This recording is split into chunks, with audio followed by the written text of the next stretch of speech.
প্রিয় বন্ধুরা, আমি কয়েকদিন আগে একটি ভিডিও বানিয়েছিলাম দাঁইহাট নোয়াপাড়া স্বাস্থ্যকেন্দ্রকে নিয়ে।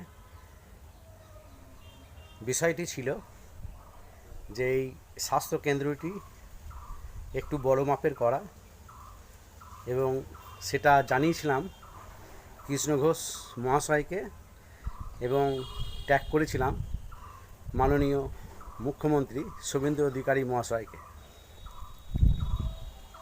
দেখুন সেই ভিডিওটি। আমি আদিত্য ভিডিওর পক্ষ থেকে সমরেন্দ্র আদিত্য বলছি। আমি আজকে এসেছি পূর্ব বর্ধমান জেলার দাঁইহাট পৌরসভার অন্তর্গত একটি নোয়াপাড়া স্বাস্থ্যকেন্দ্রে। এখানে বিভিন্ন যে গ্রামের লোকজন আছে এই স্বাস্থ্য কেন্দ্রে এসে উপকৃত হন মানুষ। এখানে ডেলিভারি পেশেন্টও ভর্তি হয়, এমনি ছোটোখাটো যেসব রোগের চিকিৎসা যেমন দাঁত, চোখ, এইসবগুলো হয় এখানে। তা আমরা চাইছি আমাদের যে নবনির্বাচিত বিধায়ক হয়েছেন মাননীয় কৃষ্ণ ঘোষ মহাশয়ের কাছে একটাই আবেদন, দাঁইহাটের জনগণের হয়ে আমি বলছি যে হসপিটালটি আর একটু বড় হোক, মিনিমাম 100টি যেন বেড এখানে থাকে এবং সমস্ত রকম পরিষেবা যাতে গ্রামের মানুষ পায়, যেমন এক্স রে, আলট্রাসোনোগ্রাফি যেসব ডিপার্টমেন্টগুলো আছে সেগুলো যাতে এর মধ্যে থাকে। আর হসপিটালটি একটু বড় হলে পারে বিভিন্ন মানুষের সুবিধা, কারণ আমাদের এই অঞ্চলের লোকদের দীর্ঘ 8 কিলোমিটার গিয়ে আমাদের কাটোয়ায় পরিষেবা নিতে হয়। কিন্তু আমরা যদি এখানে যদি উন্নত মানের পরিষেবা পাই তাহলে আমাদের এই গ্রামে যেসব গরিব লোক আছে তারা আর বাইরে যাবে না, সব এখানেই চিকিৎসা করবে। তা মাননীয় মহাশয়ের কাছে আমার নিবেদন, দাঁইহাটবাসীর হয়ে নিবেদন, এবং এই প্রত্যন্ত যে গ্রামগুলো আছে আমাদের এখানে, তাও আশেপাশে প্রায় 40-50টা গ্রাম আছে আশেপাশে। এই গ্রামের জনসাধারণের পক্ষ হয়তো আমি বলছি মাননীয় কৃষ্ণ ঘোষ মহাশয়কে যে আপনি একটু বিষয়টি নজর দেবেন, এই হসপিটালটা যাতে আরো বড় হয় সেই আবেদন আপনার কাছে রাখছি। এবার আপনাদের দেখাচ্ছি সেই ভিডিও মানে আমাদের হসপিটালটা কীরকম আছে এখন। এমনিতেই পরিষেবা খুব ভালো এখন, তা আমরা চাইছি আরও বেটার পরিষেবা, আরও উন্নত পরিষেবা, আর নানান ধরনের যে পরিষেবাগুলো আছে ওর সঙ্গে যদি সংযুক্ত করা যায়। দেখলেন, এইবার আপনাদের দেখাচ্ছি আরেকটি ভিডিও, যেটি মাননীয় বিধায়ক মহাশয় বিধানসভায় বক্তব্য রেখেছেন এই বিষয়ে। দেখুন সেটি।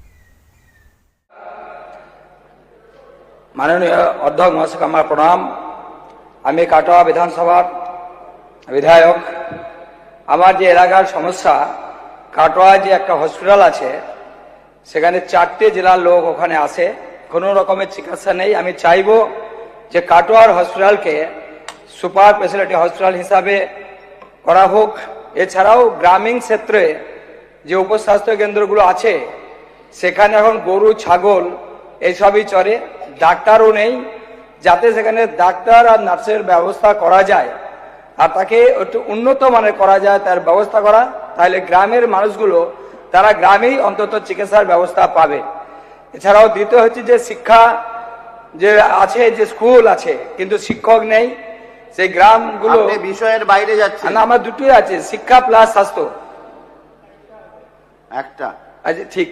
তো হসপিটালগুলোকে আমি চাইবো যাতে সুন্দরভাবে হোক আর তার ব্যবস্থা আর চিকিৎসা যাতে উন্নত মানের হোক, কেননা গ্রামের মানুষের আসতে খুব অসুবিধা হয়। গ্রামে যদি প্রাথমিক চিকিৎসাটা ভালো করে হয়, আর উপস্বাস্থ্য কেন্দ্র যেমন অগ্রদ্বীপ, দাঁইহাট, আপনার হচ্ছে সিঙ্গি, আপনার সুদপুর, এরকম যে এলাকাগুলো আছে এই উপস্বাস্থ্য কেন্দ্রকে জোর দেয়া আর কাটোয়ার যে হসপিটালটাকেও সুপার ফেসিলিটি করা, এটাই আমার আবেদন।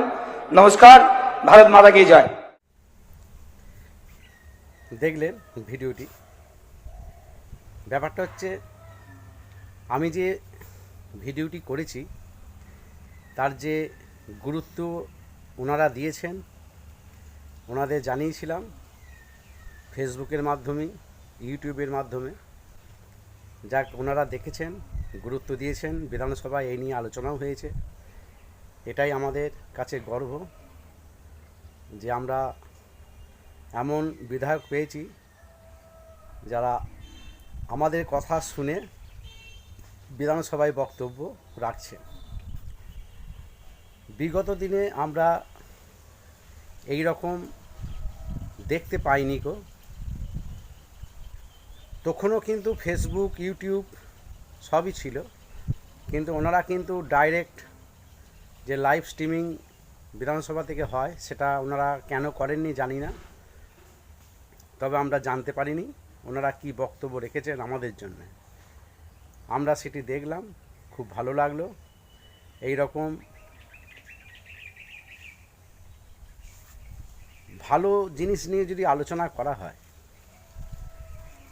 গুরুত্ব দেওয়া হয়, তা সবারই ভালো। এটা আরেকটি ভিডিও আপনাদের দেখাচ্ছি। কৃষ্ণ ঘোষ মহাশয়, আমাদের বিধায়ক যিনি, তিনি একটা বক্তব্য রেখেছেন আমাদের কাটোয়া থেকে অগ্রদ্বীপ পূর্ব বর্ধমান জেলার যে দুই পাশে নদীর ভাঙন, সেটা নিয়ে। সেটাও আপনি শুনুন একটু। শ্রীকৃষ্ণ ঘোষ। নমস্কার, আমি কৃষ্ণ ঘোষ, কাটোয়া বিধানসভার এমএলএ। আমার যে এলাকার সমস্যা, যেহেতু আমার কাটোয়া থেকে অগ্রদ্বীপ চারদিকটা ভাগীরথী নদীর যে আছে, তার জন্যে যে নদীর পাড় ঠিক মতো বাঁধানো নেই। বর্ষা আসছে, তাতে অনেক পরিবার গঙ্গা মানে ভাগীরথী নিচে তলিয়ে যাওয়ার সম্ভাবনা থাকে। যাতে ওই নদীর পাড়কে কাটোয়া থেকে অগ্রদ্বীপ আর চর কবিরাজপুর, বিশেষ করে দুই গ্রাম, তার পাশকে যদি ঠিকমতো একটু মেরামত করা যায়, তাহলে অনেক লোক কিন্তু এখান থেকে রেহাই পায়, আর বন্যার হাত থেকেও রেহাই পাবে। তাই আমি এটাই দৃষ্টি আকর্ষণ করতে চাই, আর আগামী দিন যাতে এটা খুব শীঘ্র হয়, যেহেতু বর্ষা আসছে, একটু দেখবেন। নমস্কার, ধন্যবাদ। ধন্যবাদ শ্রীকৃষ্ণ ঘোষ। এই ভাঙন নিয়ে আমাদেরও অনেক বক্তব্য আছে। আমরা ছোটোবেলা থেকেই দেখে আসছি, বর্ষার সময় হয় আর গঙ্গা নদীতে বাঁশের খাঁচা করে পাথর ফেলা হয়, কাজের কাজ কিছু হয় না, সবই জলে যায়। এইটা নিয়ে কৃষ্ণ ঘোষ বলেছেন সামনে বর্ষা আসছে, দেখার জন্য এটা। তা এইটা আমি বলবো কৃষ্ণ ঘোষ মহাশয়কে এবং যারা প্রশাসনিক লেভেলে আছেন, এটা শুধু বর্ষাকাল নয়, 12 মাস করুন। যখন জল কম থাকবে নদীতে, তখন থেকেই কাজটি করুন। তাহলে কি হবে, গঙ্গার আশেপাশে যেসব গরিব মানুষ, অসহায় যারা বসবাস করেন, তাদের পক্ষে খুবই ভালো। কারণ যেভাবে ভাঙন হচ্ছে নদী, আমরা যেহেতু নদীর ধারেই থাকি, আমরা জানি যে কীভাবে ভাঙন হচ্ছে। তা আমরা চাই এর একটা সুরাহা হোক। এই বলে আমি আমার বক্তব্য শেষ করছি। ভিডিওটি বেশি বড় করব না।